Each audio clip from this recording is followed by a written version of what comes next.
హెడేక్‌లో మనకి కొన్ని dangerous science ఉంటాయి. కళ్ళు చూపు తగ్గింది. హ్మ్. లేదా ఏదో పెద్ద ప్రాబ్లమే ఉన్నట్టుగా మనము దీన్ని గమనించాల్సి ఉంటదన్నట్టు. అంటే బ్రెయిన్‌లో ట్యూమర్. చిన్న చిన్న పిల్లలు హ్మ్. టీనేజ్‌లో కానీ, అండర్ టీనేజ్‌లో వాళ్ళు కూడా మైగ్రేన్ పెయిన్‌కి గురవుతున్నారు. హ్మ్. ఇది ఎందువల్ల సార్? చిన్న పిల్లలు అంటే మనకి బేసికల్‌గా ఇది కొంచెం డేంజరస్ సైన్స్ అన్నట్టు. బీపీ అండ్ డయాబెటిస్ అనేది చాలా పెద్ద ప్రాబ్లమ్ చెప్పుకోవచ్చు. వీటి తీసుకునే టాబ్లెట్స్ మనకి బ్రెయిన్ స్ట్రోక్స్‌కి ఏమన్నా ఎఫెక్ట్ అవుతాయా సార్? షుగర్, బీపీ పేషెంట్స్‌కి ఏమవుతదంటే రక్తనాళాలు ఇప్పుడు వన్స్ డ్యామేజ్ అయితే మళ్ళీ రీజనరేట్ అవ్వడం జరగదు. స్ట్రోక్స్ గురించి అని చెప్పారు. సో బ్రెయిన్ స్ట్రోక్స్ ఎలా అంటే ఎన్ని రకాలుగా ఉంటాయి? దానికి ప్రైమరీ టు సివియర్ సింప్టమ్స్ ఏముంటాయి? సో అది ఫస్ట్ మనకి ఫుడ్‌లో ఏ ఈవెంట్ వచ్చినా కూడా ఆడపిల్లలు మనకి పీరియడ్స్ రాకుండా బిఫోర్‌గానే పిల్స్ తీసుకుంటారు. దీనివల్ల కూడా ఏమన్నా వచ్చే ఛాన్సెస్ ఉన్నాయా సార్? ఇంకా ఎక్కువ మన ఇండియాలో మేము ఎక్కువ చూసేది ఏంటంటే సెరిబ్రల్ వీనస్ థ్రాంబోసిస్ అంటామండి. అంటే పీరియడ్స్‌ని హాయ్ హలో నమస్తే, నేను మాధవి. మన శరీరానికి మూలమైన మెదడుకి సంబంధించిన సమస్యలు, దాని పరిష్కారాలు మాట్లాడుకోవడానికి మనతో ఉన్నారు డాక్టర్ శ్రీకాంత్ మోహిని గారు. సార్ నమస్తే సార్. ఆ, మనకి న్యూరాలజికల్ ప్రాబ్లమ్స్ లో ఎన్ని రకాల ప్రాబ్లమ్స్ ఇప్పుడు ఈ తరానికి చూస్తున్నాం సార్? అంటే మనము మీరు రెగ్యులర్ గా దీంట్లో స్పెషలిస్ట్ కాబట్టి ఎన్ని రకాల ప్రాబ్లమ్స్ ఉండే ఛాన్సెస్ ఉన్నాయి అండ్ ఫ్రీక్వెంట్ గా ఏవి వస్తున్నాయి మనకి? సో హెడేక్ ఎక్కువగా మనము డే టు డేలో చూసేది ఒకటి హెడేక్స్, రెండోది వర్టిగో ప్రాబ్లమ్స్, ఓకే మూడోది ఫిట్స్ సంబంధించి, ఓకే 4 స్ట్రోక్స్, ఓకే కాళ్ళు చేతులు వీక్‌నెస్ అట్లాగా రావడం. లేదు మెడ నొప్పి, నడుము నొప్పి ఒకటి. ఓకే ఇది కాకుండా కాళ్ళు చేతుల్లో తిమ్మిర్లు, మంటలు అట్లాగా. ఇంకా ఆహ్, ఇంకా చెప్పుకోవాలనుకుంటే ఇది ఆహ్, కండరాలకు సంబంధించి వీక్‌నెస్ గాని, అంటే కూర్చొని లేసినప్పుడు వీక్‌నెస్, నడవలేకపోవడము, బటన్స్ పెట్టుకోలేకపోవడము, ఇట్లాంటి కాళ్ళు చేతుల్లో వీక్‌నెస్ గూడా ఒక నరాల ప్రాబ్లమ్స్ కిందనే చూస్తాం. ఓకే. ఒక న్యూరాలజిస్ట్ ని ఎందుకు కన్సల్ట్ చేయాలి? హ్మ్. ఏ పరిస్థితిలో? సో, మెయిన్‌గా మనకి న్యూరాలజిస్ట్ అనేది మెయిన్ డిసీజెస్ ఎక్కువ మనకు చూసేది తలనొప్పి. ఓకే. తలనొప్పి, తర్వాత పక్షవాతం, హ్మ్. కాళ్ళు చేతులు వీక్‌నెస్, హ్మ్. మూడోది ఫిట్స్. ఓకే. అది కాకుండా మెడ నొప్పి, నడుము నొప్పి. హుహు. ఓకే. సో, ఇది కాకుండా కొన్ని డిసీజెస్ ఉంటాయి. అంటే కండరాల్లో వీక్‌నెస్, హ్మ్. కూర్చొని లేస్తే వీక్‌నెస్ అవ్వడం గాని, హ్మ్. చేతిలో పట్టు లేకపోవడం గాని, కాళ్ళు చేతుల్లో తిమ్మిర్లు, ఇవి హ్మ్. కొన్ని కంప్లెయింట్స్ మెయిన్‌గా న్యూరాలజికల్‌గా వచ్చేవి. అంటే హెడేక్ అనేది జనరల్‌గా అందరికి వచ్చే ప్రాబ్లమ్ ఇది. సో, జనరల్ ప్రాబ్లమ్‌ని మనము డైరెక్ట్‌గా న్యూరాలజిస్ట్‌కి ఎలా అంటే జనరల్ ఫిజిషియన్‌కెళ్తాం మనము. హ్మ్. తలనొప్పి లేకపోతే హ్మ్. ఆప్టిమాలజిస్ట్‌కెళ్తాం. హ్మ్. సో, ఇది అంటే సింప్టమ్స్ ఎలా ఉంటాయి? సివియర్ పెయిన్ అన్నప్పుడు ఆహ్, సివియర్ పెయిన్‌కెళ్ళాలా? లేకపోతే మైనర్ పెయిన్స్‌కెళ్ళాలా? ఎలా అని? సో, ఫస్ట్ హెడేక్ అన్నప్పుడు ఐదర్ న్యూరాలజిస్ట్ గాని, జనరల్ ఫిజిషియన్ గాని పెద్ద వయసులో వాళ్ళైతే కలవచ్చు. ఎవరినైనా కలిసినా పర్లేదు. ఓకే. బట్ హెడేక్‌లో మనకి కొన్ని డేంజరస్ సైన్స్ ఉంటాయి ఓకే. మెయిన్‌గా. అంటే తలనొప్పితో పాటు జ్వరము, లేదా ఓకే. వాంతులైపోవడం, కొత్తగా హెడేక్ రావడము. హుహుహు. ముందెప్పుడు లేదు, ఫస్ట్ టైమ్ హెడేక్ వచ్చింది నాకు. ఓకే. హెడేక్‌తో పాటు కళ్ళు చూపు తగ్గింది. హ్మ్. లేదా బరువు తగ్గుతోంది. హ్మ్. ఆహ్, డబుల్ కనిపిస్తున్నాయి హెడేక్‌తో పాటు. ఓకే. ఇట్లాంటి కంప్లెయింట్స్ అన్నీ డేంజరస్. ఓకే. హెడేక్ ఉన్నా కూడా హెడేక్ మైనర్ కంప్లెయింట్ కాదు. ఇంకా లోపల ఏదో పెద్ద ప్రాబ్లమే ఉన్నట్టుగా మనము దీన్ని గమనించాల్సి ఉంటదన్నట్టు. అంటే బ్రెయిన్‌లో ట్యూమరో, హ్మ్. లేకపోతే బ్రెయిన్ ఇన్ఫెక్షన్ గాని, ఓకే. బ్రెయిన్ స్ట్రోక్స్, బ్రెయిన్‌లో బ్లీడింగ్ ఆగిపోవడం గాని, హ్మ్. ఇట్లాంటి కొన్ని డేంజరస్ కండిషన్స్‌ని ఇవి సూచిస్తాయి. So, okay. అట్లాంటి టైంలో న్యూరాలజిస్ట్‌ని కలవడం బెటర్. హుహుహు. చాలా మంది ఈ హెడేక్ అనుకోంగానే ఫస్ట్ కళ్ళు చెక్ చేపించుకోవడానికి పోతారు. హ్మ్. కంటి డాక్టర్ దగ్గరికి. యెస్. బట్ కంటి చూపుకి, అంటే విజన్ తగ్గడానికి హెడేక్ సంబంధమే లేదు. ఓకే. సో, పెద్ద వయసులో మనకి చూపు తగ్గుతే తెలిసిపోతది. అవును. చిన్న పిల్లలు చెప్పలేరు. హ్మ్. సో, చిన్నప్పుడు పిల్లలకి తలనొప్పి వాళ్ళు ఏడవడము దానివల్ల ఐ స్పెషలిస్ట్ దగ్గరికి తీసుకెళ్ళినప్పుడు చూపు చెక్ చేస్తే ఏమవుతదంటే విజన్ తగ్గినట్టుగా ఉంటది. So, okay. వాళ్ళకి స్పెక్స్ పెట్టుకున్నప్పుడు హెడేక్స్ తగ్గుతాయి. ఎందుకు వాళ్ళకి హెడేక్స్ వస్తాయి అంటే వాళ్ళు కళ్ళు చిట్లనిచ్చుకొని చూస్తారు వాళ్ళు. కళ్ళు మూసుకొని చూస్తారు. దానివల్ల స్ట్రెయిన్ అయితాయి. ఓకే. దానివల్ల హెడేక్స్ వస్తాయి. చూపు చెప్పలేరు, తగ్గిందని చెప్పలేరు కాబట్టి వాళ్ళకి హెడేక్స్ అనేది స్పెట్స్ తోటి ఇంప్రూవ్ అవుతది. కానీ పెద్దవాళ్ళకి విజన్ తగ్గితే వాళ్ళు చెప్పేస్తారు. వాళ్ళకి స్పెక్స్ తోటి ఏం హెల్ప్ అవ్వదు. ఓకే. సో హెడేక్స్‌కి, స్పెక్స్‌కి సంబంధం ఉండదనేది ఫస్ట్ రాంగ్ థింగ్ అది. So okay. ఆఫ్థమాలజిస్ట్‌ని ఎప్పుడు కలవండి హెడేక్ ఉన్నప్పుడు అంటే, చూపు మందగించిందో లేదా 2 కనిపిస్తున్నాయనో ఉంటే అట్లాంటివి ఉన్నప్పుడు ఆఫ్థమాలజిస్ట్ కలవచ్చు. బట్ అక్కడ కూడా కంటి లోపల నరం చెక్ చేస్తాం. ఓకే. ఆఫ్థమాలజిస్ట్ కంటి నరం చెక్ చేస్తారు లోపల. అది ఉబ్బుతుందన్నట్టు. బ్రెయిన్‌లో ప్రెషర్ పెరిగితే అది ఉబ్బుతుంది. ఓకే. సో అప్పుడు వాళ్ళు మళ్ళీ న్యూరాలజిస్ట్‌నే కన్సల్ట్ చేయమని చెప్తారు. ఓకే. దానిలో ఆ ప్రెషర్ పెరిగితే బ్రెయిన్‌లో ప్రెషర్ పెరగడం కారణాలు మళ్ళీ బ్రెయిన్ ట్యూమరో లేకపోతే బ్రెయిన్ ప్రెషర్ పెరగడం వేరే కారణాల వల్ల బ్రెయిన్‌లో క్లాట్స్ ఫార్మ్ అవ్వచ్చు. ఓకే. అట్లాంటి కండిషన్స్‌లో బ్రెయిన్ ప్రెషర్ పెరిగి కంటిలో వాపు కనిపించుద్ది. ఓకే. అది మనము ఆఫ్థమాలజిస్ట్ చూసినప్పుడు డిటెక్ట్ చేస్తారు. సో అగైన్ న్యూరాలజిస్టే ఫైనల్‌గా చూస్తాము. ఆ కండిషన్‌కి కొరకి స్కాన్స్ గాని, సీటీ స్కాన్ తగ్గట్టు చూసుకొని దానికి కారణాన్ని బట్టి ట్రీట్మెంట్ ఇచ్చుకోవాలి. సో ఏ ఏజ్ గ్రూప్ వాళ్ళు మనకి ఈ కోవలో కనిపిస్తున్నారు ఈ జనరేషన్‌లో మనకి? సో మెయిన్‌గా ఎక్కువ మంది పేషెంట్స్ ఆడవాళ్ళు. అది కూడా యంగ్ ఏజ్ 20 ఇయర్స్ దాటిన స్టార్ట్ అయిన ఏజ్‌లో అమ్మాయిలకి ఎక్కువ హెడేక్స్ కంప్లెయింట్ ఉంటుంది. ఓకే. వాళ్ళకి అది కూడా ఆ హెడేక్స్ మైగ్రేన్ హెడేక్స్ ఎక్కువ. సో ఈ 20 ఇయర్స్ నుంచి 60 ఇయర్స్ వరకు హెడేక్స్ చూస్తాం. బట్ ఎక్కువ కామన్ విమెన్, లేడీస్ 20 ఇయర్స్ చిన్న అమ్మాయిల నుంచి స్టార్ట్ అవుతది. ఒకవైపు హెడేక్ రావడము, వాంతులు అవ్వడము, లైట్ చూస్తే తలనొప్పి పెరగడము, ఎవరైనా మాట్లాడితే తలనొప్పి ఎక్కువ అవ్వడము, వికారము, వాంతులు, ఎండలోకి వెళ్తే తలనొప్పి రావడం, ఇవన్నీ మైగ్రేన్ సిమ్టమ్స్ అన్నట్టు. సో ఇవన్నీ వాళ్ళు ఆ ఏజ్‌లలో వస్తాయి. సో పెద్ద వయసులోకి వెళ్తున్నప్పుడు హెడేక్ కొత్తగా వచ్చిందంటే అది డేంజర్ సైన్. యూజువల్‌గా చాలా రోజుల నుంచి మాకు హెడేక్ ఉంది.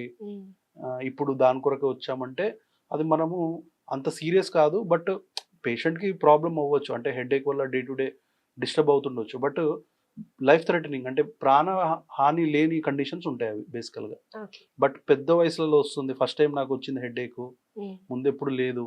ఇదే ఫస్ట్ టైం వచ్చింది. అంటే అది డేంజర్ సైనే. అది కాకుండా చూపు మబ్బుగా ఉంది. లేదా వాంతులు అవుతున్నాయి, ఫీవర్ ఉంది. ఇవన్నీ కొంచెం డేంజరస్ సైన్స్ అన్నట్టు. ఓకే.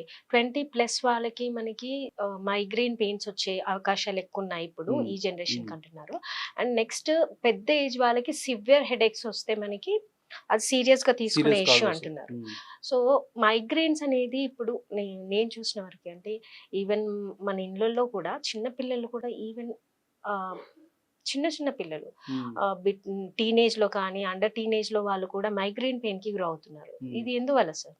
సో చిన్న పిల్లలు అంటే మనకి బేసికల్‌గా ఈ టీనేజ్‌లో హెడేక్స్ యూజువల్‌గా ఆడపిల్లలు అదే ఏజ్‌లో స్టార్ట్ అవుతదండి. 15, 16, 13 ఇయర్స్ ఆ ఏజ్‌లోనే స్టార్ట్ అవుతది. మైగ్రేన్ హెడేక్స్ అనేది యంగ్ గర్ల్స్‌లో స్టార్ట్ అవుతది. అది కాకుండా పీడియాట్రిక్ మైగ్రేన్స్ అని కూడా ఉన్నాయి. అంటే చిన్న పిల్లల్లో వచ్చేవి. మామూలుగా పెద్ద వయసులో వచ్చినప్పుడు ఒకటే సైడ్‌కి వస్తుంది కదా! చిన్న పిల్లలు అంటే ఇంకా చిన్న 10 ఇయర్స్ కంటే తక్కువ ఉన్నప్పుడు మొత్తం వచ్చుద్ది. సగం కాకుండా. సో పీడియాట్రిక్ మైగ్రేన్ అనే ఒక కాంపోనెంట్ కూడా ఉంది. బట్ ఇప్పుడు బేసికల్‌గా ఇప్పుడు ఎక్కువ అవ్వడం కారణం మేబీ ఎక్కువ స్ట్రెస్‌కి గురవడము, స్టడీస్ ప్రెషర్, పేరెంట్స్ ప్రెషర్ అవ్వచ్చు. లేదా వాళ్ళ పీర్ ప్రెషర్, పిల్లలు వాళ్ళు మధ్యలో ప్రెషర్స్ ఉండొచ్చు. లేదా ఫుడ్ టైంకి తినకపోవడం వల్ల, నిద్ర కరెక్ట్‌గా పట్టకపోవడం వల్ల, ఫోన్ ఎక్కువ అయిపోయింది.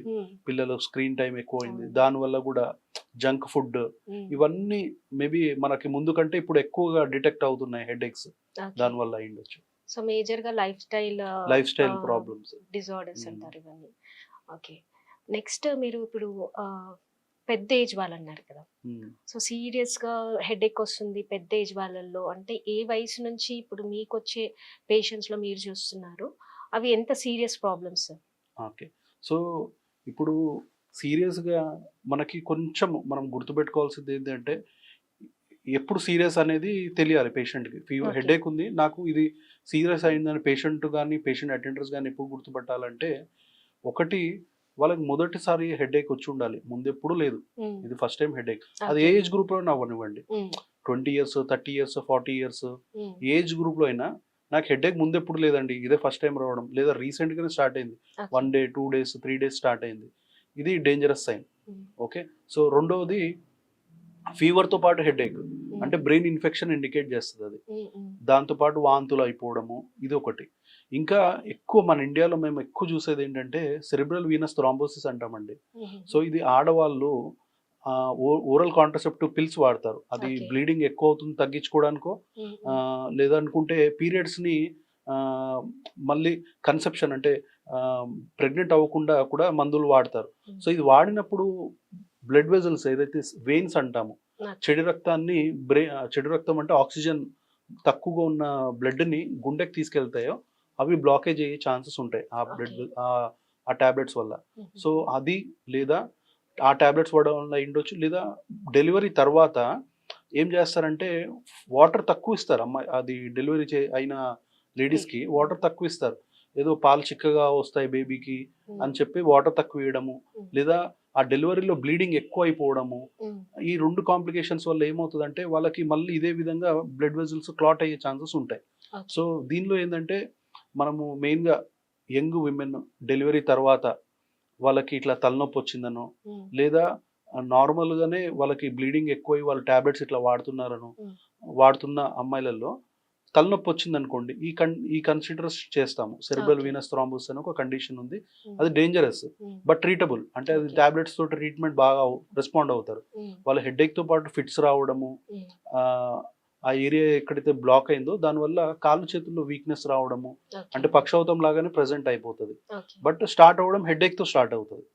సో, ఈ ఈ ఏజ్‌లో వాళ్ళకి మళ్ళా ముందెప్పుడు హెడేక్స్ ఉండవు. సడెన్‌గా హెడేక్స్ వచ్చి ఇట్లాంటివి ఏమన్నా oral pills pregnancy pills oral contraceptive pills వాడడము, డెలివరీ తర్వాత హెడేక్ వచ్చిందనో ఇట్లా ఉంటే అది అదొకటి కన్సిడర్ చేయాల్సి ఉంటది. ఓకే.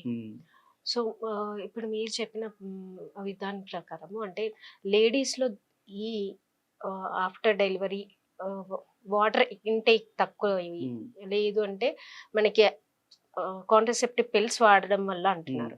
సో, మీరు మా పరీక్ష అంటే ఇప్పుడు ఆడవాళ్ళకి మీరేమి ప్రికాషనరీగా ఏం చెప్తారు సార్? అంటే సో, రాకుండా ఉండడానికి మనం ఏం చేయొచ్చు? Precaution is better than cure అన్నారు కదా! సో, కంపల్సరీగా డెలివరీ అయిన తర్వాత మంచి డీహైడ్రేషన్ మెయింటైన్ చేయాల్సిన అవసరం. వాటర్ ఇంటేక్ ప్రాపర్‌గా ఉండాలి. రెండోది బ్లీడింగ్ ఎక్కువ ఏమైనా హిమోగ్లోబిన్ తగ్గితే మళ్ళా రక్తం ఎక్కించుకోవడము, దానికి తగ్గట్టు ఐరన్ ఇంజెక్షన్స్ తీసుకోవడము, రెగ్యులర్‌గా డాక్టర్‌ని ఫాలో అప్ అయ్యి ఆ హిమోగ్లోబిన్ ఏదైతే రక్తం తగ్గిపోయిందో దానికి తగ్గట్టు ట్రీట్మెంట్ తీసుకోవడము. మూడోది ఈ మధ్యలో ఈ పిల్స్ అనేది కుదిరినంత వరకి అది కాకుండా సేఫ్టీ ప్రికాషన్స్ లైక్ టాబ్లెట్స్ కాకుండా ఈ వేరేవి మెథడ్స్ ఆఫ్ కాంట్రసెప్షన్ అవి వాడడం బెటర్. లైక్ కాండోమ్స్ గానీ, ఫీమేల్ కాండోమ్స్ గానీ, ఏదైనా లూప్స్ గానీ ఇట్లాంటివి వాడడం బెటర్ కంపేర్ టు ఈ ఓరల్ కాంట్రసెప్టివ్ పిల్స్. అది కూడా తీసుకున్నా కూడా తక్కువ డోసేజ్ వాటిని వాడడము ఇంకా బెటర్. ఓకే. అండ్ ఇంకోటి ఇప్పుడు జనరల్‌గా ఏ ఈవెంట్ వచ్చినా కూడా ఆడపిల్లలు మనకి పీరియడ్స్ రాకుండా బిఫోర్‌గానే పిల్స్ తీసుకుంటున్నారు. దీనివల్ల కూడా ఏమన్నా వచ్చే ఛాన్సెస్ ఉన్నాయా సార్? యూజువల్‌గా మేము చూసిందేందంటే ఒక్క డోస్ గానీ, మల్టిపుల్ డోసెస్ గానీ తేడా అంటూ ఉండదండి. పిల్లు ఎక్కువ ఒక్క సింగిల్ డోస్ కూడా అది క్లాట్స్ కాజ్ చేసే ఛాన్స్ అయితే ఉంటుంది. మేము ఒకటే టాబ్లెట్ తీసుకున్నామండి అంటే అది కూడా బాడీలో ఎట్లాంటి రియాక్షన్ ఇస్తుందనేది తెలీదు. అంటే ఇవి పీరియడ్స్ డిలే చేస్తానికి కూడా టాబ్లెట్స్ వాడతాం కదా సార్, దాని గురించి మాట్లాడుతున్నాను నేను. పీరియడ్ డిలే కూడా ఎఫెక్ట్ అవుతుందా? అలాంటి మనకి అయ్యే ఛాన్స్ ఉందండి. అది ఓరల్ పిల్స్ ఒక్కొక్కరి బాడీలో ఒక్కొక్క విధంగా యాక్ట్ చేసే ఛాన్స్ ఉంది. ఆ ఓరల్ పిల్‌కి దాని టెండెన్సీ అయితే ఉంది. క్లాట్స్ ఫార్మ్ చేసే టెండెన్సీ ఉంది. అది సింగిల్ డోస్ గానీ, మల్టిపుల్ డోసెస్ గానీ అయ్యే ఛాన్స్ ఉంది. ఇప్పుడు సీరియస్‌గా మనకి ఇష్యూస్ వచ్చినప్పుడు హెడేక్‌తో స్టార్ట్ అయ్యి బ్రెయిన్ క్లాట్స్ అంటున్నారు కదా! సో, ఏజ్ కొద్దిగా మిడ్ ఏజ్ ఉమెన్ మీరు చెప్పిన ప్రకారం అయితే మనకి మిడ్ ఏజ్ ఉమెన్ నుంచి స్టార్ట్ అవుతాయి హెడేక్స్, సివియర్ హెడేక్స్ అన్నారు కదా! సో, ఆ సివియర్ హెడేక్స్‌కి మనము ఒకసారి మీ దగ్గరకు వచ్చాక ట్రీట్మెంట్ ఎలా ఉంటుంది? అంటే అది ఏ తరహా ప్రాబ్లమ్ అనేది ఎలా డిటెక్ట్ చేస్తారు? ఓకే. సో ఎప్పుడన్నా పేషెంట్ హెడేక్‌తో వచ్చినప్పుడు మేము ఫస్ట్ చూసుకునేది ఏంటంటే, అది ఎన్ని రోజుల నుంచి ఉంది.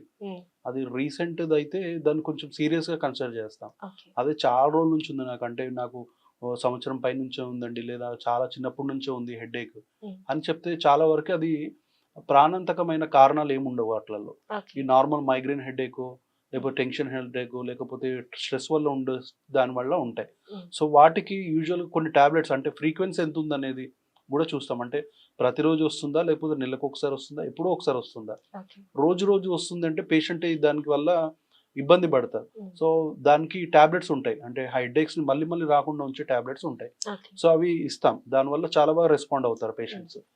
ఇది కాకుండా ఇవి ఆహ్, ఆహ్, ప్రైమరీ హెడేక్స్ అంటాం. అంటే దీనికి సీరియస్‌నెస్ ఏముండదు. అంటే హెడేక్స్ పెయిన్ వల్ల వాళ్ళు బాడే పదే ప పడే బాధ తప్ప ప్రాణాంతకం ఉండదు. ఓకే. రెండో రకము ఏదైతే నాకిప్పుడే వచ్చిందని చెప్పున్నా, లేదనుకుంటే వేరే మనం అనుకున్న ఫీవర్ ఉందో ఎట్లా ఉంటే మాత్రం సీటీ స్కాన్ గాని, ఎంఆర్ఐ స్కాన్ గాని చేసుకుంటాము.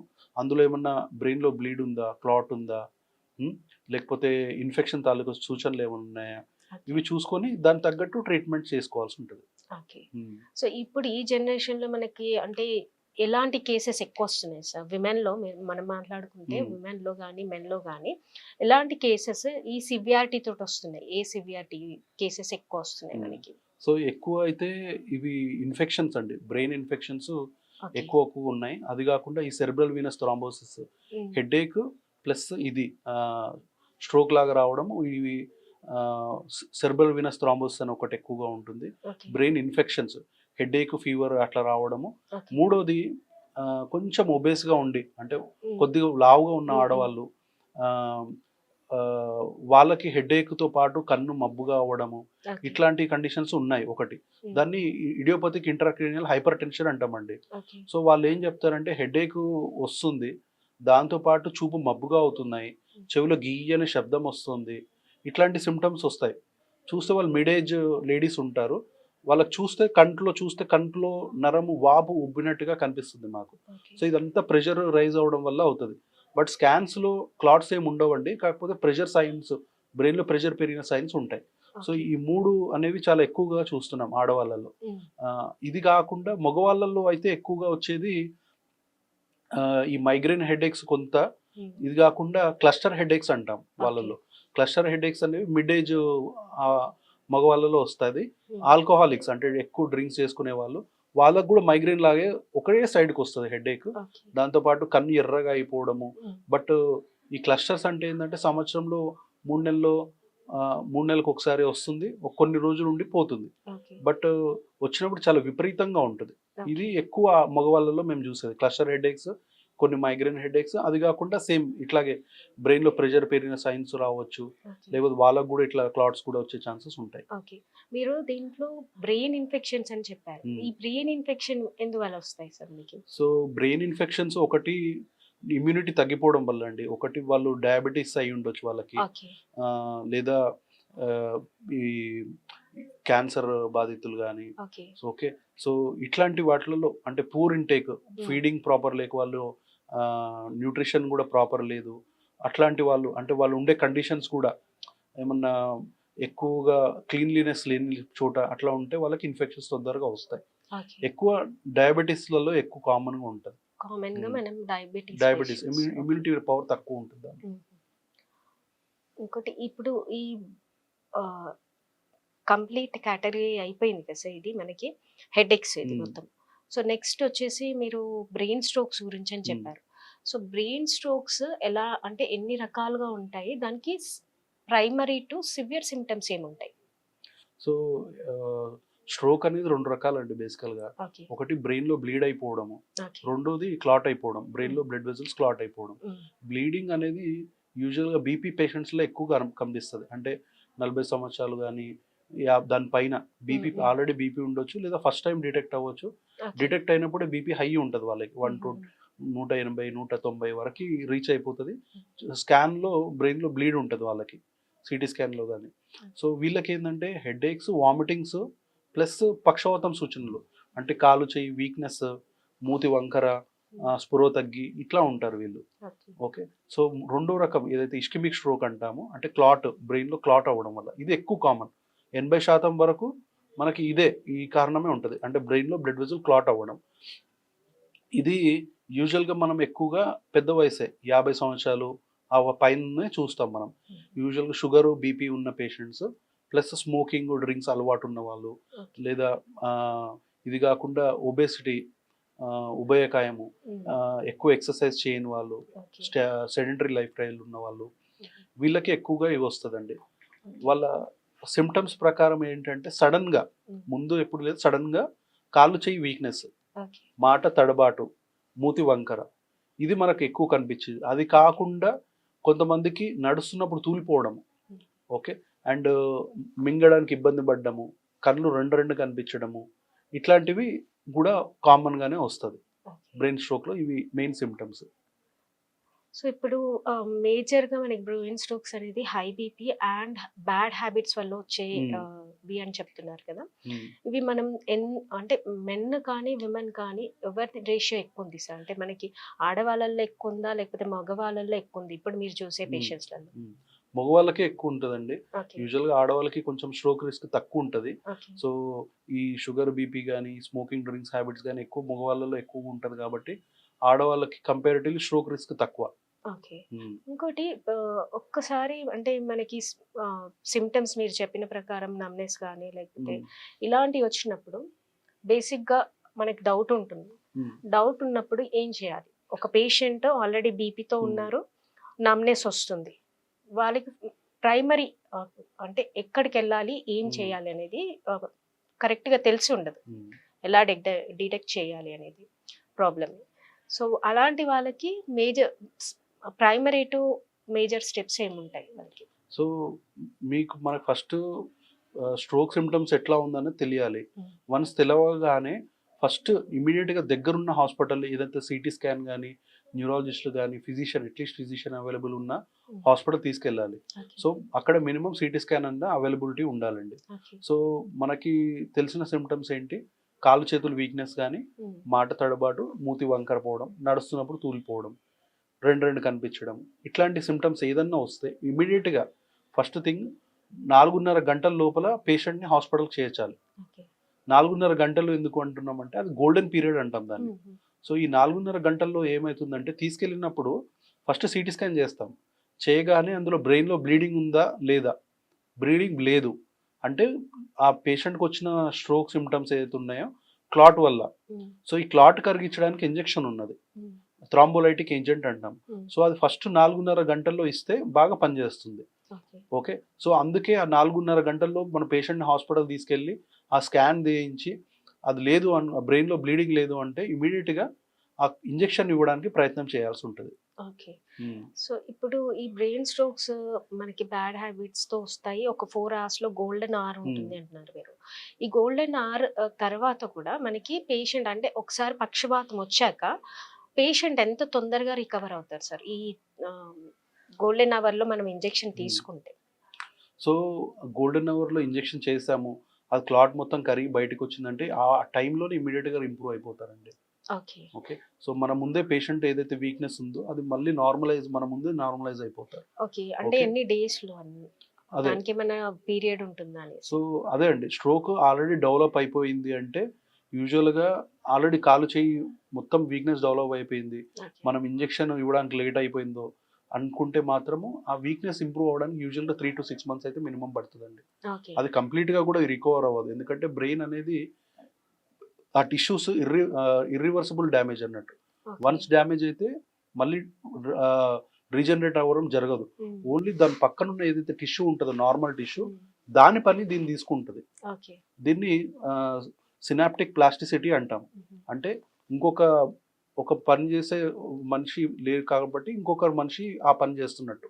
ఓకే. సో, ఆ టిష్యూ వేరే టిష్యూ పనిచేయడం స్టార్ట్ చేస్తది. అది 3-6 మంత్స్ పడుతుంది. ఓకే. 3-6 మంత్స్. 6 మంత్స్ అది కూడా ఇన్‌కంప్లీట్ రికవరీ. ఫుల్ రికవరీ అనేది జరగకపోవచ్చు. ఓకే. అండ్ ఇంకోటి ఒకసారి పారాలిసిస్ మనకి లెఫ్ట్ సైడో, రైట్ సైడో వస్తుంది. సో, ఏది ఆహ్, అంటే మేజర్ ఇష్యూగా కన్సిడర్ చేయాలి? లెఫ్ట్ సైడ్ వస్తే కొన్ని అంటే అది మిత్తో హ్మ్. లేకపోతే వాస్తవమో మీరు హ్మ్. చెప్పాలి. హ్మ్. లెఫ్ట్ సైడ్ వస్తే తొందరగా రికవరీ అవుతది. రైట్ సైడ్ వస్తే కాదు అన్న ఒక హ్మ్. ప్రజల్లో అయితే ఉంది. హ్మ్. మీరు దీని మీద ఏమంటారు సార్? సో, మనకి బ్రెయిన్ లెఫ్ట్ సైడ్ అనేది డామినెంట్ లోబ్ అంటామండి. ఓకే. ఓకే. ఈ డామినెంట్ లోబ్ ఎందుకంటామంటే దీనిలో లాంగ్వేజ్ ఏరియా అంటే మీరు చెప్పింది నాకు అర్థం అవ్వాలన్నా, నేను తిరిగి మాట్లాడాలన్నా దాని కంట్రోల్ లెఫ్ట్ సైడ్‌లో ఉంటది. ఓకే. 90% మందికి ఇట్లాగే ఉంటది. హ్మ్. ఓకే. సో, దీని లాంగ్వేజ్ ఏరియా లెఫ్ట్ సైడ్‌లో ఉంటుంది. హ్మ్. అండ్ ఈ left side brain right hand, right leg control చేస్తది. ఓకే. మళ్ళీ ఈ రైట్ సైడ్ బ్రెయిన్ ఈ లెఫ్ట్ హ్యాండ్, లెఫ్ట్ లెగ్‌ని కంట్రోల్ చేస్తది. ఓకే. సో, ఈ రైట్ సైడ్ బ్రెయిన్‌లో స్ట్రోక్ వస్తే ఓన్లీ ఎడమ చెయ్యి, ఎడమ కాలు మాత్రమే పోయిద్ది. ఓకే. బట్ ఎడమ సైడ్ బ్రెయిన్‌లో స్ట్రోక్ వస్తే లాంగ్వేజ్ ఏరియా ఎఫెక్ట్ అయ్యే ఛాన్స్ ఉంటది. ఓకే. So, okay. అందుకే లెఫ్ట్ సైడ్ బ్రెయిన్‌లో స్ట్రోక్ వస్తే కొంచెం డేంజరస్‌గా కన్సిడర్ చేస్తాం. అంటే సరే కాలు చెయ్యి వీక్‌నెస్ వచ్చింది. బట్ పేషెంట్ అర్థం చేసుకోవడము, మాట్లాడడానికి స్కోప్ ఉంటుంది. ఓకే. కుడివైపు బ్రెయిన్ స్ట్రోక్‌లో. బట్ ఎడమ వైపు స్ట్రోక్‌లలో ఆ లాంగ్వేజ్ ఏరియా ఎఫెక్ట్ అయితే కొంచెం మనము కమ్యూనికేషన్ కూడా ఎఫెక్ట్ అయిపోతుంది కాబట్టి లెఫ్ట్ సైడ్ బ్రెయిన్ స్ట్రోక్స్ కొంచెం సివియర్‌గా ఉంటది. ఓకే. సో, మెయిన్‌గా మనకి కమ్యూనికేషన్ కానీ, లేకపోతే మాట తడబడడం కానీ, ఇలాంటియి ఎఫెక్ట్ అవుతాయి ఎఫెక్ట్ అంటున్నారు. అవుతాయి లెఫ్ట్ సైడ్ స్ట్రోక్స్‌లలో. ఓకే.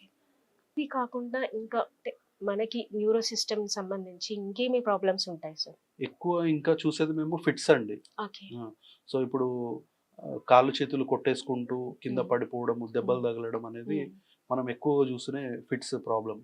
సో, ఈ ఫిట్స్ ప్రాబ్లమ్ వచ్చిన పేషెంట్‌ని చాలామంది ఏదో పెద్ద రోగం ఉన్న వ్యాధిలాగా ట్రీట్ చేయడము మనము ఇంకా మన ఇండియాలో ఉంది. హ్మ్. సో, అదేదో పెద్ద డిసీజ్ లాగా కన్సిడర్ చేయాల్సిన అవసరం లేదు. హ్మ్. సో, బ్రెయిన్ ఫిట్స్‌కి మంచి మందులున్నాయి. ఆ మందులతోటి చాలా వరకు కంట్రోల్ గూడా అయిపోతున్నాయి. ఓకే. హ్మ్.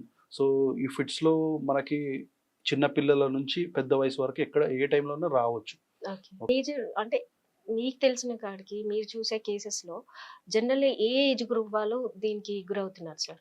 యూజువల్‌గా ఫిట్స్ అనేది? ఫిట్స్ అనేది ఎక్కువ మేము పిల్లల్లో ఎక్కువ చూస్తామండి. Okay. So, starting first 6 months నుంచి 5 ఇయర్స్ వరకి ఎక్కువుంటది ఫ్రీక్వెన్సీ. ఓకే. చిన్న పిల్లల్లో పుట్టిన తర్వాత 6 నెలల వయసు నుంచి ఓకే. ఫస్ట్ 5 ఇయర్స్ వరకి జ్వరంతో పాటు ఫిట్స్ రావచ్చు. ఓకే. వీటిని ఫెబ్రల్ సీజర్స్ అంటాం. హ్మ్. అంటే జ్వరము పీక్ స్టేజ్‌లో ఉన్నప్పుడు వాళ్ళకి ఫిట్స్ వస్తాయి. ఓకే. ఎందుకంటే బ్రెయిన్ అది మొత్తం కంప్లీట్‌గా డెవలప్ అవ్వదు. ఇంకా ఇమ్మెచ్యూర్ ఉంటది. సో, వాళ్ళకి ఆ జ్వరం వల్ల ఫిట్స్ వస్తాయి. హ్మ్. సో, ఇది రిపీటెడ్‌గా 5 ఇయర్స్ వరకి వచ్చే ఛాన్స్ ఉంటది. ఒక్కసారి ఫిట్స్ వస్తే మళ్ళీ ఇంకొకసారి జ్వరం వచ్చిన ప్రతిసారి 5 ఇయర్స్ వరకు వచ్చే ఛాన్స్ ఉంటది. సో, అలా హై ఫీవర్ వచ్చినప్పుడు మనము ఏం చేయాలి సార్? అంటే ఆ హ్మ్. ఫిట్స్ వరకి, ఆ ఎక్స్‌ట్రీమ్ వరకి ఎళ్ళకుండా హ్మ్. మనం ఏమన్నా ప్రికాషన్స్ సో, తీసుకోవచ్చా బిఫోరే? యూజువల్‌గా ఈ ఫెబ్రల్ సీజర్స్ అనేవి ఆహ్, భయపడిపోవాల్సిన అవసరం లేదండి. జ్వరం వచ్చింది, ఫిట్స్ వచ్చినాయంటే ఫస్ట్ థింగ్ ఏందంటే ఆ బేబీది ఫీవర్ తగ్గించడానికి మనం ప్రికాషన్స్ తీసుకోవాలి. హ్మ్. లైక్ మొత్తము తడి బట్టతోటి మంచిగా తుడిచేసుకోవడము, ఓకే. పారాసెటమాల్ సిరప్ ఉంటే సిరప్ తోటి గానీ ఆహ్, ఆహ్, కుదిరితే అంతే ఇంజెక్షన్స్‌తో గూడా సిరప్స్ కూడా తగ్గట్లేదంటే ఇంజెక్షన్స్ వరకు వెళ్ళైనా గూడా ఆహ్, ఫీవర్‌ని తగ్గించుకోవడానికి ప్రయత్నం చేయాలి. ఓకే. ఏది ముందు గూడా ఒకసారి ఫీవర్ వల్ల ఫిట్స్ వచ్చాయంటే మనం ఫస్ట్ థింగ్ మనం చేయాల్సిందేంటంటే జ్వరాన్ని కుదిరినంత వరకు తగ్గించడానికి ప్రయత్నం చేయాలి. ఉండాలన్నా లేకపోతే ఫస్ట్ టైమ్ వచ్చి సెకండ్ టైమ్ రాకుండా ఉండాలన్నా కూడా టెంపరేచర్ అనేది టెంపరేచర్ కంట్రోల్ కంట్రోల్ చేయాలి కంపల్సరీ. కంపల్సరీ. ఫీవర్ హ్మ్. వచ్చినప్పుడు. చిన్న ఏజ్ చిన్న పిల్లలకి. ఏజ్‌లో. చిన్న ఏజ్ పిల్లలు కాకుండా ఇంకా అంటే టీనేజర్స్‌లో కానీ మనకి ఆహ్, యంగ్ ఏజ్ వాళ్ళకి కూడా ఈ రిస్క్స్ ఉన్నాయా సార్? యూజువల్‌గా ఫీవర్ వల్ల ఫిట్స్ రావడము ఈ చిన్న వయసులోనే ఎక్కువ ఉంటదండి. ఓకే. First 5 years. ఆ తర్వాత వేరే రకం ఫిట్స్ ఎక్కువగా వస్తాయి. హుహు. అంటే పిల్లలు ఎక్కువ మేము ఇంకోటి చూసేదేంటంటే స్కూల్‌లో పిల్లలు హ్మ్. చదువుతూ సడెన్‌గా బ్లాంక్ అయిపోతారు. హ్మ్. రెస్పాండ్ అవ్వకుండా. సో, ఏదో ఆహ్, డ్రీమ్ డ్రీమ్ స్టేట్‌లో ఉన్నాడో లేకపోతే స్కూల్‌లో టీచర్స్ కంప్లెయింట్ చేయొచ్చు ఇట్లాగా. వాడు కరెక్ట్‌గా అటెంటివ్‌గా ఉండట్లేదు పిల్లవాడు. ఓకే. ఏదో డ్రీమింగ్ చేస్తున్నాడు. ఏదో కలలు కంటున్నట్టుగా ఉంటున్నాడు. మేము చెప్పినప్పుడు పలకట్లేదు అని అట్లాంటి కంప్లెయింట్స్ రావచ్చు. వీటిని ఓకే. యాబ్సెన్స్ సీజర్స్ అంటాం. ఓకే. అంటే పేషెంట్ యాబ్సెంట్‌గా అంటే హ్మ్. ఉన్నాడా లేదా అన్నట్టుగా కొద్దిసేపు ఉండి తర్వాత ఏమైంది మళ్ళీ నార్మల్‌గా అయిపోతారు. ఓకే. ఓకే. ఇది యాబ్సెంట్ సీజర్స్ అంటాము. ఇది ఒక రకము ఫిట్స్‌లో. ఓకే. మొత్తం కాలు చేయి కొట్టేసుకోకుండా ఒక రకంగా ఇది గూడా అంటే వస్తుంది. మైండ్ బ్లాంక్ అయిపోవడం బ్లాంక్ మనకి. అయిపోయినట్టుగా ఓకే. అయిపోతారు. హ్మ్. బట్స్ అది లోపల బ్రెయిన్‌లో ఫిట్స్ త్రో చేయడం వల్ల అవుతది. అంటే ఇది మేజర్‌గా ఎలా డిటెక్ట్ చేయొచ్చు సార్? ఇట్లా అంటే బ్లాంక్‌గా ఉంటున్నారు అంటే హ్మ్. మేబీ పిల్లలు ఇంట్రెస్ట్ పెట్టక లేకపోతే ఎక్కడో డే డ్రీమింగ్‌లో హ్మ్. ఉండొచ్చని మనం హ్మ్. అనుకోవచ్చు కదా! సో అది సివియారిటీకి ఎప్పుడు దారితీస్తుంది? ఇది చాలా వరకు కొంతమంది పిల్లలకి ఓన్లీ ఇది ఒక్కటే ఉంటదండి. ఈ ఓకే. డే డ్రీమింగ్ లాగానే ఉండొచ్చు. కానీ కొంతమంది పిల్లలకి ఇది దీంతో పాటు వేరే రకం ఫిట్స్ కూడా వచ్చేస్తాయి. ఓకే. అంటే కాళ్ళు చేతులు కొట్టేసుకోవడం గానీ, హ్మ్. ఏదైనా ప్లేట్ పట్టుకున్నప్పుడు చేతులు కింద పడిపోవడము, పట్టు బ్రష్ చేస్తున్నప్పుడు జారిపోవడము, ఓకే. ఇట్లాంటివి కూడా అవుతాయి. ఓకే. వీటిని మైక్రోనిక్ జర్క్స్ అంటాం. అంటే చేతుల నుంచి జారిపోవడం. హ్మ్. ఈ పొద్దున్న లేవగానే ఇట్లా జర్క్స్ ఇస్తారు. హ్మ్. లేదనుకుంటే ఆహ్, ఇట్లా పెద్ద ఫిట్స్ లాగా రావచ్చు. నడుస్తున్నప్పుడు కింద పడిపోవడం, దెబ్బలు తగలడం ఓకే. ఇట్లాంటివి కూడా వీటితో పాటు జరుగుతాయి. So, okay. అట్లాంటప్పుడు ఇంకా కొంచెం సివియారిటీ ఫిట్స్ అనుకుంటాం ఓకే. ఇట్లాంటివి. మనం ఇప్పుడు యంగ్ ఏజ్ వరకు మాట్లాడుకున్నాం.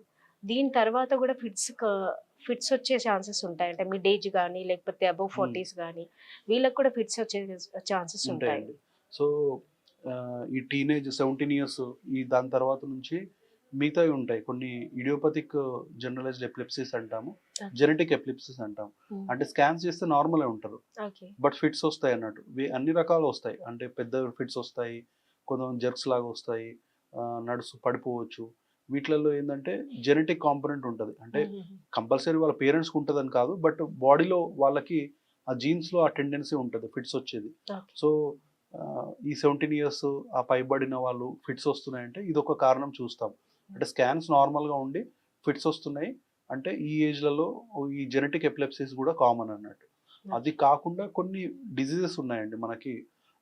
బ్రెయిన్‌లో చిన్న చిన్న ట్యూబర్‌క్లోసిస్ హ్మ్. సంబంధించి ఇన్ఫెక్షన్స్ ఉండొచ్చు.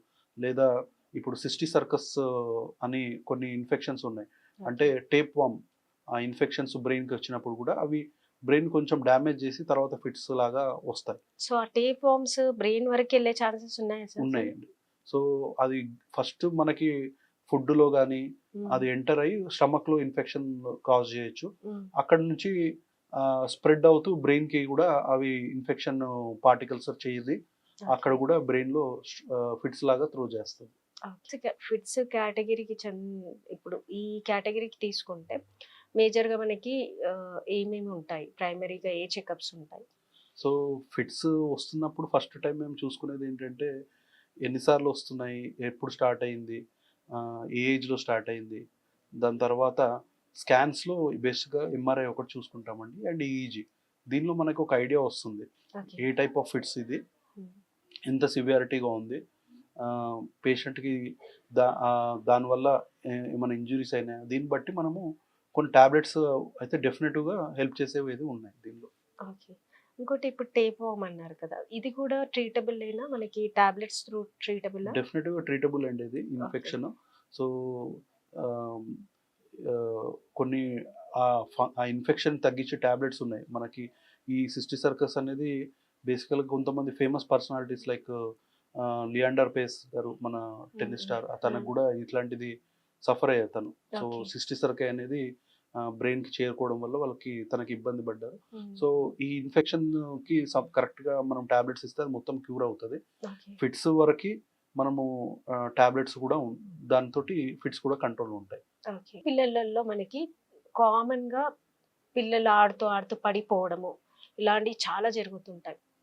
సో, పడ్డప్పుడు మనకి మేజర్‌గా ఇంజ్యూరీస్ ఏం కనిపియకపోవచ్చు. హ్మ్. బట్ లేటర్ ఆన్ అవి ఫిట్స్‌కి దారి తీసే ఏమన్నా ఉంటాయా అలాంటియి? మేజర్ ఇంజ్యూరీ అయితే తప్ప ఫిట్స్ అట్లా వచ్చే ఛాన్స్ తక్కువండి. అంటే ఓకే. పిల్లవాడికి పడ్డ తర్వాత బయట ఇంజ్యూరీ అన్నా కనిపించి ఉన్నా లేదా పడ్డ తర్వాత వాంతులయిపోయో లేకపోతే ఆ టైంలో ఏమైనా ఫిట్స్ వచ్చి ఉంటే మనం ఓకే. స్కాన్ తీసుకొని చూసుకోవడం బెటర్ ఆ టైంలోనే. ఓకే. అప్పుడు మనకి లోపల ఏమైనా బ్రెయిన్‌కి ఇంజ్యూరీ అయిందా లేదా తెలుస్తది. హ్మ్. అదేమీ లేదు, ఇంజ్యూరీ ఏం లేదు. ఈ వామిటింగ్ అయినా, ఫిట్స్ అయినా కూడా లోపల ఏమి ఇంజ్యూరీ అవ్వలేదంటే ఛాన్సెస్ చాలా తక్కువ తర్వాత. ఓకే. హ్మ్. ఇంకోటి మేజర్ ఇంజ్యూరీస్ మాట్లాడుకుంటే, మేజర్ ఇంజ్యూరీ కాంగానే ఇప్పుడు ఇంట్లో చిన్న పిల్లలు పడ్డప్పుడు మేజర్ ఇంజ్యూరీ అయినప్పుడు తల్లులు ఏం చేస్తారంటే జనరల్‌గా మనకు తెలిసిన వైద్యము టర్మరిక్ హ్మ్. కొట్టేస్తుంటారు.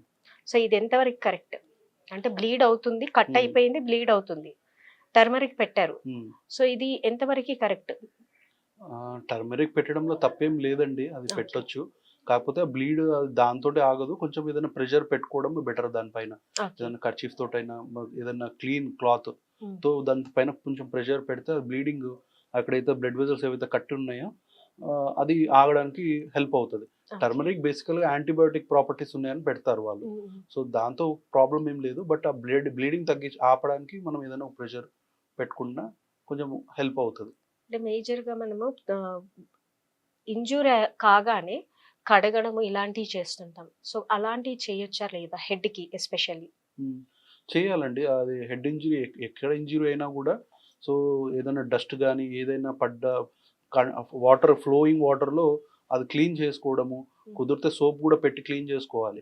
ఓకే. ఎక్కడ ఇంజ్యూరీస్ అయినా గూడా అది స్టాండర్డ్ ప్రోటోకాలే. ఓకే. హ్మ్. సో, వర్టిగో గురించి చెప్పండి సార్. అంటే హ్మ్. వర్టిగో అంటే ఏ కేటగరీకి వస్తుందా? అంటే దాని సింప్టమ్స్ ఎలా ఉంటాయి మనకి? సో, వర్టిగో బేసికల్‌గా అంటే కళ్ళు తిరగడం. అంటే చుట్టూ ఉన్న సరౌండింగ్స్ తిరిగినట్టుగా పేషెంట్ కంప్లెయింట్ చేస్తారు. ఓకే. లేదా నడుస్తున్నప్పుడు కొంచెం తూలిపోయినట్టు, ఏదో తోసేసినట్టు ఓకే. పేషెంట్ ప్రకారం వర్టిగో అంటే. హుహు. సో, ఇది యూజువల్‌గా ఎక్కువ మేము చూసేది కారణం ఏంటంటే, ఈ చెవి లోపల ఇంటర్నల్ ఇయర్ అంటాం. మనకు బయటకు కనిపిస్తుంది ఎక్స్టర్నల్ ఇయర్. అది కాకుండా లోపల ఇంకా 2 భాగాలుంటాయి. హ్మ్. మిడిల్ ఇయర్, ఇంటర్నల్ ఇయర్ అని. ఈ ఇంటర్నల్ ఇయర్ లోపల కొన్ని కనెక్షన్స్ ఉంటాయి బ్రెయిన్‌కి. హ్మ్. 2 వైపులా ఉంటాయి. సో, ఏదన్నా ఒక ఇయర్‌లో ఆ కనెక్షన్స్‌లో డిస్టర్బెన్సెస్ వస్తాయి. దీనివల్ల వాళ్ళు పడుకొని లేస్తున్నప్పుడు గానీ, కిందికి వంగి లేస్తున్నప్పుడు గానీ, తల తిప్పినప్పుడు గానీ తిరిగినట్టుగా అవుతది. ఓకే. సో, దీన్ని పొజిషనల్ వర్టిగో అంటామండి. ఇది చాలా కామన్. ఓకే. సో, ఇది ఆహ్, పేషెంట్‌కి బాగా ఇబ్బంది కలిగిస్తూ వాంతులు గూడా అవుతాయి దీనివల్ల. So, okay. ఇది మనము హాస్పిటల్‌లో ఇమ్మీడియేట్‌గా ట్రీట్ చేసేగలిగిన కండిషన్. సో, ఇదొక్కటి మెయిన్. ఇది కాకుండా ఇంకో రకం కారణము వర్టిగోకి బ్రెయిన్ స్ట్రోక్స్. బ్రెయిన్ స్ట్రోక్‌లో చిన్న మెదడులో వచ్చే స్ట్రోక్స్ వల్ల ఈ కళ్ళు తిరగడము, వర్టిగో, వామిటింగ్స్ అవ్వడము, అది కాకుండా నడుస్తూ తూలిపోవడము, మింగడానికి ఇబ్బంది పడడం జరుగుతది. సో, ఫస్ట్ థింగ్ ఏంటంటే వర్టిగో రాగానే పేషెంట్‌కి ఇది పెరిఫెరల్ కాజెసా? లేకపోతే సెంట్రల్ కాజెసా? అంటే బ్రెయిన్‌లో నుంచి ఉందా? లేకపోతే బ్రెయిన్‌కి, చెవికి మధ్యలో ఉన్న కనెక్షన్స్‌లో డిస్టర్బెన్సా అనేది తెలుసుకోవడానికి ప్రయత్నం చేస్తాం. దీనికి మేజర్ రీజన్స్ ఏముంటాయి సార్ మనకి? అంటే బ్రెయిన్ రిలేటెడ్ డిసీజెస్ వస్తానికి మేజర్ రీజన్స్ ఏముంటాయి? అండ్ ఇలా బ్రెయిన్‌కి సూపర్ ఫుడ్ అనేది ఏమన్నా ఉంటుందా మనకి? సో, అంటే ఈ ఫుడ్స్ తింటే మనము మాక్సిమం మన బ్రెయిన్‌కి రిలేటెడ్ ఇష్యూస్‌ని సాల్వ్ చేసుకునేలా. సో, బ్రెయిన్‌కి స్పెసిఫిక్‌గా కొన్ని ఫుడ్స్ అంటే మనకి డేట్స్ ఒకటి హెల్ప్‌ఫుల్ ఉంటాయండి. ఓకే. అండ్ అది కాకుండా ఈ మన గ్రీన్ లీఫీ వెజిటబుల్స్ అదొకటి. And milk, eggs and fish okay. ఇవి చాలా ఇంపార్టెంట్. సో, ఇవి మనకి బ్రెయిన్‌కి నరిష్‌మెంట్ హెల్ప్ అవుతది. ఓకే. అండ్ కొలెస్ట్రాల్ లెవెల్స్ వీటికి గూడా తక్కువ వీటిలల్లో. హుహు. ఓకే. సో, ఇవి మనము సూపర్ ఫుడ్స్‌గా కన్సిడర్ చేసుకోవచ్చు. ఈ సియాటిక్ పెయిన్ ఏ ఏజ్ గ్రూప్‌లో ఎక్కువొస్తుంది సార్? అండ్ దీనికి రీజన్స్ ఏంటి? సో, సియాటికా నొప్పి అనేది ముందు ఎక్కువగా పెద్ద వయసులలో చూసేవాళ్ళండి. ఇప్పుడు హ్మ్. కానీ ఈ సెడెంటరీ లైఫ్ స్టైలు, ఎక్కువ కూర్చొని పని చేసుకోవడము, హ్మ్. లేదా ఎక్కువ ఎక్సర్సైజ్ చేయకపోవడము, వీటి వల్ల ఇప్పుడంతా 20 ఇయర్స్ నుంచి స్టార్ట్ అయిపోతుందండి. సో, పోస్ట్ కోవిడ్ అయితే చాలా ఎక్కువగా ఉన్నాయి. సో, సియాటికా నొప్పి అనేది బేసికల్‌గా నడుము నుంచి కాళ్ళల్లోకి, తొడ వెనకాల నుంచి కింది వరకు వచ్చే నొప్పి. సో, ఈ సియాటికా నొప్పిలో సియాటికా అనే నర్వ్ కంప్రెస్ అవుతా ఉంటది. ఓకే. ఓకే. సో, సియాటికా అనే నర్వ్ అనే బదులు ఆ పక్కన పైన రూట్స్ ఉంటాయి. ఇంకా సియాటిక్ నర్వ్ పైన 2 రూట్స్ ఉంటాయి. So, L3, L4, L4, L5 అని ఇట్లా వర్డ్స్ ఉంటాయండి. సో, హ్మ్. మనకి వెన్నుపూస నుంచి కాళ్ళలోకి నరం వెళ్తుంది. ఆ నరం అనేది వెన్నుపూస దగ్గర డిస్క్ అనేది ఒకటి కంప్రెస్ అవుతుంది. గుజ్జు లాంటిది. ఓకే. ఆ గుజ్జు వెళ్లి నరం మీద కంప్రెస్ అయినప్పుడు ఇట్లాంటి పెయిన్స్ వస్తాయి. సో, యూజువల్‌గా ఇది ఇట్లా వెయిట్స్ లిఫ్ట్ చేసే అలవాటు ఉన్నవాళ్ళు, లేకపోతే ఎక్కువ సేపు కూర్చోవడము, పని చేసుకోవడము, ఓవర్ వెయిట్, ఎక్కువ ట్రావెలింగ్ చేసేవాళ్ళు, హ్మ్. వెయిట్స్ లిఫ్ట్ ఎక్కువ చేసేవాళ్ళు, వీళ్ళలో ఎక్కువ కామన్ ఉంటదండి. ఇంకోటేంటి సార్ సియాటికన్ పెయిన్‌కి జనరల్‌గా తీసేసుకుంటారు. అంటే ఇది డెలివరీలో వచ్చింది. ఇదేదో ఎక్కడో పట్టేసింది, తగ్గిపోతుంది. హ్మ్. సో, ఎంత సీరియస్ ఇష్యూ ఇది మనకి హ్మ్. ఆడవాళ్ళకి. కూర్చోలేరు, నిల్చోలేరు. అది ఆ పెయిన్ అనేది కాన్స్టెంట్‌గా వస్తుంటుంది. వచ్చాక ట్రీట్మెంట్ ఎలా ఉంటుంది దీనికి? సో, సియాటికా నొప్పికి బేసికల్‌గా ఫస్ట్ థింగ్ ట్రీట్మెంట్ మనము చెప్పాలి అంటే, పేషెంట్ ఎగ్జామిన్ చేసినప్పుడు వీక్‌నెస్ ఏమైనా ఉందా కాళ్ళలో? అంటే మెయిన్‌గా షియాటికా నొప్పిలో షియాటికా ప్రాబ్లమ్‌లో కాళ్ళలో వీక్‌నెస్ ఏమైనా వచ్చిందా చూస్తామండి. అంటే కాళ్ళు పైకెత్తలేకపోవడము హ్మ్. అనేది జరుగుతది. ఓకే. సో, అట్లా వచ్చిందంటే ఫస్ట్ ఇమ్మీడియేట్‌గా సర్జరీ చెప్తాం. అంటే వీక్‌నెస్ వచ్చింది, అంటే చాలా సివియర్గా కంప్రెషన్ ఉంది. సో అట్లా కంప్రెషన్ ఉంది అంటే ఆ కంప్రెషన్ తీసేస్తే పేషెంట్కి మళ్ళీ ఆ కాలు రికవర్ అవుతుంది. అది కాకుండా కొంతమందికి యూరిన్ మోషన్ కంట్రోల్ కూడా పోతుందండి. ఆ నర్వ్ కంప్రెస్ అవ్వడం వల్ల ఆ ఏరియాలో యూరినేషన్ వాళ్ళ కంట్రోల్లో ఉండదు, లేదా మోషన్ కంట్రోల్లో ఉండదు. సో అట్లాంటి సిమ్టమ్స్ కూడా వచ్చాయంటే ఇమీడియట్గా సర్జరీ చేసుకోమంటాం. సో నొప్పి తట్టుకోలేనంతగా ఉంది, టాబ్లెట్స్ ఇచ్చాము, నొప్పి తట్టుకోలేనంతగా ఉంది, రోజు రోజు పనులు చేసుకోలేకపోతున్నారు. సో అట్లాంటప్పుడు కూడా సర్జరీ చేసుకోవడం బెటర్. బట్ మైల్డ్ పెయిన్ భరించగలుగుతున్నారు అంటే టాబ్లెట్స్ ఫిజియోథెరపీ అంటే బ్యాక్ మజిల్స్ని స్ట్రెంగ్తన్ చేసుకునే ఎక్సర్సైజెస్ ఉంటాయి. సో వీక్నెస్ డెవలప్ అవ్వకుండా మిగతావి యూరినేషన్ వీటి మీద ఎఫెక్ట్ లేకుండా ఉంటే టాబ్లెట్స్ ఫిజియోథెరపీ తోటి హెల్ప్ అవుతుంది. ఇంకోటి మీరు ఇందాక చెప్పినట్టు మనకి కండరాల వాపులు కానీ లేకపోతే ఇన్ఫ్లమేషన్స్ కానీ వీటికి సంబంధించి ఎలాంటి ప్రాబ్లమ్స్ ఫేస్ చేస్తున్నారు పేషెంట్స్ అనేది? సో ఇన్ఫ్లమేషన్ అంటే మీ ప్రకారం కాళ్ళలో చేతుల్లో తిమ్మిర్లు మంటలు. సో షుగర్ పేషెంట్స్ మేము ఎక్కువగా చూసేదండి ఇట్లా కంప్లైంట్ చేసేవాళ్ళు, మంటలు కానీ కాళ్ళలో మంటలు మొదలవ్వడము, దాని తర్వాత పెరుగు రావడము, రాత్రి నిద్ర కూడా ఇబ్బంది పెట్టడం జరుగుతాయి వీళ్ళకి. సో ఈ షుగర్ కంట్రోల్ ప్రాపర్గా లేని వాళ్ళలో ఇవి ఎక్కువగా చూస్తాము. సో దీనిలో మనం చేయాల్సింది ఏంటి అంటే ఫస్ట్ థింగ్ ఈ షుగర్ కంట్రోల్తో పాటు ఇంకేమైనా న్యూట్రిషనల్ డెఫిషియన్సీస్ అంటే విటమిన్ B12 కానీ విటమిన్ D కానీ ఇట్లాంటి న్యూట్రిషన్స్ డెఫిషియన్సీ ఏమైనా ఉందో చూసుకుంటాము. అవి కరెక్ట్ చేసుకుంటూ షుగర్ కంట్రోల్ చేసుకుంటాము. దాంతో పాటు కొన్ని టాబ్లెట్స్ ఉంటాయండి తిమ్మిర్లు తగ్గించడానికి, మంటలు తగ్గించడానికి. సో ప్రిగాబాలిన్, గాబాపెంటిన్, డ్యూవాంటా, డ్యూలాక్స్టిన్ అని కొన్ని టాబ్లెట్స్ ఉంటాయి. సో ఇవి వాటిని తిమ్మిర్లు మంటలు కంట్రోల్ చేయడానికి హెల్ప్ చేస్తుంది. మనకి మేజర్ సొసైటీలో చూస్తే బీపీ అండ్ డయాబెటీస్ అనేది చాలా పెద్ద ప్రాబ్లం అని చెప్పుకోవచ్చు. వీటి తీసుకునే టాబ్లెట్స్ మనకి బ్రెయిన్ స్ట్రోక్స్కి ఏమన్నా ఎఫెక్ట్ అవుతాయా సార్ మీ నాలెడ్జ్కి? అంటే మీరు చూస్తున్న పేషెంట్స్ లిస్ట్లో మాక్సిమం బీపీ పేషెంట్స్ కానీ వీళ్ళు ఉంటారని చెప్పారు. సో వీళ్ళకి వచ్చే అవకాశాలు ఎక్కువ ఉన్నాయా? డెఫినెట్గా అండి. ఎందుకు? సో షుగర్ బీపీ పేషెంట్స్కి ఏమవుతుందంటే రక్తనాళాలు, ఇప్పుడు బ్రెయిన్ స్ట్రోక్ అన్నా అంటే ఏంటి, మెయిన్గా రక్తనాళాలు మూసుకుపోవడం. ఎందుకు మూసుకుపోతున్నాయి అంటే అందులో కొలెస్ట్రాల్ ఎక్కువ డిపాజిట్ అవుతుంది, అక్కడ ఒత్తిడి ఎక్కువగా ఉంటుంది. బీపీలో ఏం జరుగుతుంది, ఆ బ్లడ్ వెజల్స్ అనేవి ప్రెషర్గా బ్లడ్ ఫ్లో అవుతుండడం వల్ల వాటి మీద స్ట్రెయిన్ అవ్వడము, ఆ బ్లడ్ వెజల్స్ అనేవి థిక్ అవుతూ పోతూ ఉంటాయి. ఈ డయాబెటీస్లో ఏమవుతుందంటే గ్లూకోజ్ లెవెల్స్ ఎక్కువ ఉండడం వల్ల లోపల ఉండే టిష్యూస్ అనేవి మెల్లిమెల్లిగా థిక్ అవుతూ పోతాయి. రక్తనాళాలు మెయిన్గా డయాబెటీస్లో జరిగేది ఏంటంటే రక్తనాళాలు మెల్లిమెల్లిగా ఎఫెక్ట్ అవుతాయి. సో ఆ ఉన్నవి రక్తనాళాలు మూసుకుపోవడము, కొత్త కొత్త బ్లడ్ వెజల్స్ చిన్నవి ఫామ్ అవ్వడము అట్లాంటివి జరుగుతాయి. సో వాళ్ళకి అందుకే కళ్ళల్లో రక్తనాళాలు చిట్లిపోయి రెటినోపతి అంటాము, అక్కడ అక్కడ బ్లీడింగ్ అవుతుంది. సో రెటినోపతి అంటాము. కిడ్నీస్ పాడవుతాయి. ఎందుకు, కిడ్నీస్లో ఉన్న రక్తనాళాలు మెల్లమెల్లిగా బ్లాక్ అవుతాయి, దానివల్ల కిడ్నీస్ పాడవుతాయి. గుండె స్ట్రోక్స్ ఎక్కువ కారణం వాళ్ళకి. సో రక్తనాళాలు అక్కడ కూడా బ్లాక్ అవుతాయి. బ్రెయిన్ స్ట్రోక్స్ కారణం ఎందుకు, అవి కూడా అక్కడ కూడా రక్తనాళాలు. డయాబెటీస్ అంటే రక్తనాళాలు ఎఫెక్ట్ అవుతాయి అంతే. బీపీలో కూడా మెయిన్ థింగ్ రక్తనాళాలు అనేవి మెల్లిమెల్లిగా. ఇంకోటి మనకి ఇప్పుడు బ్రెయిన్ స్ట్రోక్ సంబంధించిన మీరు చెప్పినప్పుడు చాలా మట్టికి బ్యాడ్ హ్యాబిట్స్ ఉన్న వాళ్ళకి వస్తున్నాయని చెప్పారు. దాంట్లో మేజర్ డ్రింకింగ్ ప్రాబ్లం. సో ఈ డ్రింకింగ్ ప్రాబ్లం రిలేటెడ్ డాక్టర్కి ఫస్ట్ మనకి సిమ్టమ్స్ కనపడగానే వెళ్ళినప్పుడు మందు బంద్ చేయాలని చెప్తారు ఎవరికైనా. సో ఇలాంటి పేషెంట్స్ అంటే కంప్లీట్గా బంద్ చేయాలా ఎలా? సో పేషెంట్కి ఆల్రెడీ స్ట్రోక్స్ వచ్చి ఉంటే కంప్లీట్గా బంద్ చేయడం బెటర్ అండి. మళ్ళీ ఇంకో స్ట్రోక్ రిస్క్ చేయాల్సిన అవసరం లేదు. మందు వల్ల వచ్చే పేషెంట్కి ఏ ఉపయోగం ఉండదు. సో ఏదో సాటిస్ఫాక్షన్ తప్ప తనకి. సో మందు మొత్తం బంద్ చేయాలి స్ట్రోక్ ఆల్రెడీ వచ్చి ఉంటే. సో లేదు జస్ట్ జనరల్గానే పేషెంట్ మందు తాగుతున్నాడు, బట్ అది ఫ్రీక్వెన్సీ ఎక్కువగా ఉంది, ప్రతిరోజు తాగుతున్నాడు అంటే నెక్స్ట్ ఎప్పుడు ఒకసారి స్ట్రోక్ వచ్చింది. సో కంపల్సరీగా ఇప్పటి నుంచి తగ్గించుకోవాలి. అది డైలీ నుంచి మెల్లిగా ఆల్టర్నేట్ డేస్ నుంచి 3 డేస్కి ఒకసారి ఇట్లా మెల్లిగా తగ్గించుకొని, ఆల్రెడీ పేషెంట్ బాగా అలవాటు పడిపోయాడు. సో వాడికి ఏంటంటే బ్రెయిన్కి ఆల్రెడీ ఏమంటారు అడిక్షన్ లాగా తయారవుతుంది అనుకుంటాం. సో వాళ్ళని ఒకటేసారి మానేయమంటే వాళ్ళకి ఫిట్స్ వచ్చే ఛాన్సెస్ ఉంటాయి. సో వాళ్ళని క్వాంటిటీ తగ్గించి నెక్స్ట్ రోజు తప్పించి రోజు మార్చుకొని దాని తర్వాత వారంలో ఒకసారి అట్లా కుదిరినంత వరకు తగ్గించి బంద్ చేయించడం బెటర్.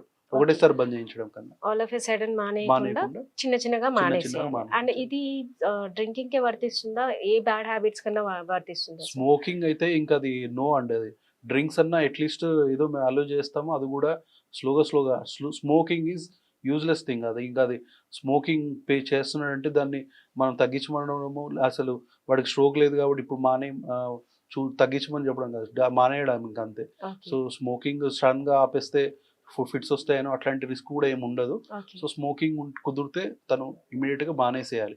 So okay. దానికి క్యాన్సర్స్, స్ట్రోక్స్ అన్నీ వస్తాయి దాంతో. అది క్యాన్సర్ కి ఎలా డిఫరెంట్ గా ఉంటుంది? బ్రెయిన్ స్ట్రోక్ అండ్ క్యాన్సర్ కి ఎలా డిఫరెంట్ గా సిమ్టమ్స్ ఉంటాయి? సో బ్రెయిన్ స్ట్రోక్ అనేది బ్రెయిన్ ట్యూమర్స్ అనేవి యూజువల్గా స్లోగా గ్రో అవుతుంటాయండి. బ్రెయిన్ స్ట్రోక్ అనేది సడన్ గా వస్తుంది. మనిషి అప్పటి వరకు బాగుంటాడు, ఓకే. సడన్ గా ఒక నిమిషంలో తను చేంజ్ అయిపోతాడు ఓకే. బ్రెయిన్ స్ట్రోక్ లో. బ్రెయిన్ ట్యూమర్లు ఎట్లా అంటే ఫస్ట్ మెల్లిగా హెడేక్ స్టార్ట్ అవుతుంది, దాని తర్వాత వాంతులు అవ్వడము, ఫిట్స్ Okay. రావడము, ఆ తర్వాత మెల్లగా కాలు చేయి వీక్నెస్, మెల్లిమెల్లిగా, అది కూడా సడన్ గా కాదు. తనకి నీకు ఎప్పుడు వచ్చింది వీక్నెస్ అంటే పేషెంట్ చెప్పలేడు కూడా. అదే బ్రెయిన్ స్ట్రోక్ లో పేషెంట్ అంటే ఇప్పుడే వచ్చింది అంటాడు. ఓకే. సో ఇది కాలు వీక్నెస్, కాలు చేయి వీక్నెస్ మెల్లిగా వస్తుంది బ్రెయిన్ ట్యూమర్స్ లో.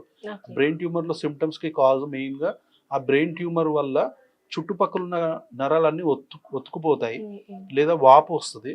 దీనివల్ల వాళ్ళకి ఈ సిమ్టమ్స్ వస్తాయి. సో ఇది మెల్లమెల్లిగా డెవలప్ అయ్యే సిమ్టమ్స్. ఓకే. ఈ లైఫ్ స్టైల్ గురించి వస్తాయి జనరల్ గా అని చెప్పారు కదా సార్. మనకి అంటే బ్రెయిన్ ఎంత ఇంపార్టెంట్, బ్రెయిన్ కరెక్ట్ గా ఉంటేనే మన బాడీ అంతా కరెక్ట్ గా ఉంటుంది. సో ఈ బ్రెయిన్ కి మనం ఏం ఎక్సర్సైజ్ చేయాలి? రెగ్యులర్ గా ఒక 3 హ్యాబిట్స్ చెప్పండి బ్రెయిన్ అండ్ బాడీ హెల్దీగా ఉండడానికి. సో మనకి హెల్దీగా ఉండడానికి ఫస్ట్ బేసికల్గా ఎక్సర్సైజ్ అండి. Physical exercise important. So daily ఒక 30 to 45 minutes at least 5 days per week. ఇది మనకు మెయిన్ థింగ్. అండ్ ఫుడ్, మంచి ఫుడ్, జంక్ లేకుండా నార్మల్ ఫుడ్ ఒకటి, వెజిటేబుల్స్ ఇంక్లూడ్ చేసి, ఫ్రెష్ ఫుడ్స్, ఆకుకూరలు, డేట్స్, ఎగ్స్. వెజిటేరియన్స్కి ఈ ఆకుకూరలతో డేట్స్తో కలిపి సరిపోతుంది. Next sleep, okay. Correct sleep 6 నుంచి 8 hours స్లీప్. ఈ 3 హ్యాబిట్స్ ప్రాపర్గా ఉంటే చాలా వరకు డిజీజెస్ తక్కువ ఉంటాయి. సో ఈ మనం ఎక్సర్సైజెస్ అంటే ఫిజికల్ గా మనము యోగా కానీ లేకపోతే వాకింగ్ కానీ చేసుకుంటే సరిపోతుందా సార్? ఏ ఎక్సర్సైజ్లో అయినా కంపల్సరీగా మనిషి శరీరము కొంచెము స్ట్రెయిన్ అవ్వాలి.